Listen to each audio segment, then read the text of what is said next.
জুয়া খেলার টাকা না পাওয়ার কারণে নিজ মা বাবাকে দুনিয়া থেকে সরিয়ে দিল খাবারের মধ্যে বিষ মিশিয়ে। দিনের আলোতে মা বাবার কাছে টাকা চেয়েছিল, সেই টাকা দিতে অনিচ্ছুক প্রকাশ করে বাবা লোকমান মন্ডল এবং মা দেলোয়ারা বেগম। ছেলে মুক্তার হোসেনকে তারা এর আগেও অসংখ্যবার টাকা দিয়েছে, তবে সেই টাকাগুলো নাকি জুয়া খেলে উড়িয়ে দিতেন।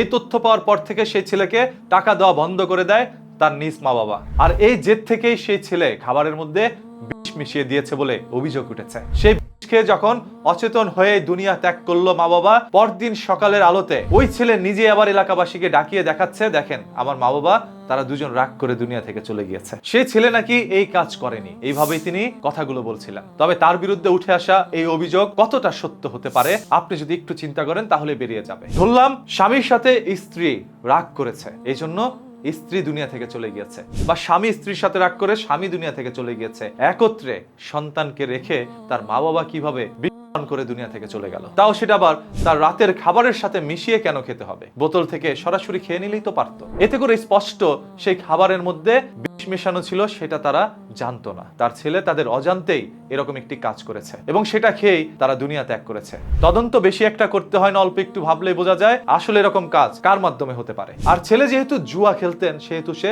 মাদক সেবনও করেছে, এরকম অভিযোগ উঠেছে।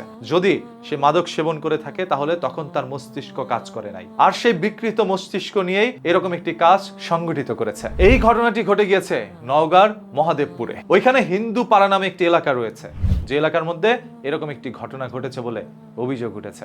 সকল অভিযোগের ভিত্তিতেই তদন্তের মাধ্যমে বেরিয়ে আসে চাঞ্চল্যকর সেই তথ্যগুলো। তবে আমার মস্তিষ্ক যতটুকু বলেছে ততটুকু আপনাদের সামনে প্রকাশ করলাম, কারণ নিত্যদিনের খবরগুলো যখন পত্র পত্রিকায় অনলাইনে পড়তে যাই তখন আমাদের মাথাটা ঘুরে যায়। আজ যেই সন্তানকে 10 মাস 10 দিন গর্ভে ধারণ করেছিলেন তার মা, সারা জীবনের কষ্টের উপার্জিত টাকাগুলো ব্যয় করে নিজে না খেয়ে সন্তানের মুখে খাবার তুলে দিয়েছিলেন যেই বাবা, সেই সন্তানকে বড় করার পর সেই সন্তানের হাতেই যে তাদের প্রাণ যাবে সেটা কখনো কল্পনাও করতে পারেনি মা বাবারা। আজ শুধু এই মুক্তার মণ্ডলী এরকম কোনো কাজ করেনি, প্রতিনিয়ত এরকম সন্তানের হাতে শত শত মা বাবার জীবন যাচ্ছে। কোথাও আবার মায়ের হাতে সন্তানের, বাবার হাতেও সন্তানের। এই ঘটনাগুলো কেন ঘটছে? এটার একটি লক্ষণ প্রকাশ পায়, সেটা হচ্ছে কিয়ামত। কিয়ামতের আগে এই ধরনের ঘটনাগুলো ঘটবে বলে আমরা জানতে পেরেছিলাম এবং তাই আজ ঘটছে। এতে করে আমরা কিয়ামতের সেই সকল আলামতের সাথে যদি মিশাতে যাই তাহলে সমীকরণ মিলে যায় কিয়ামত আমাদের খুব সন্নিকটে। যে কোনো সময় কিয়ামত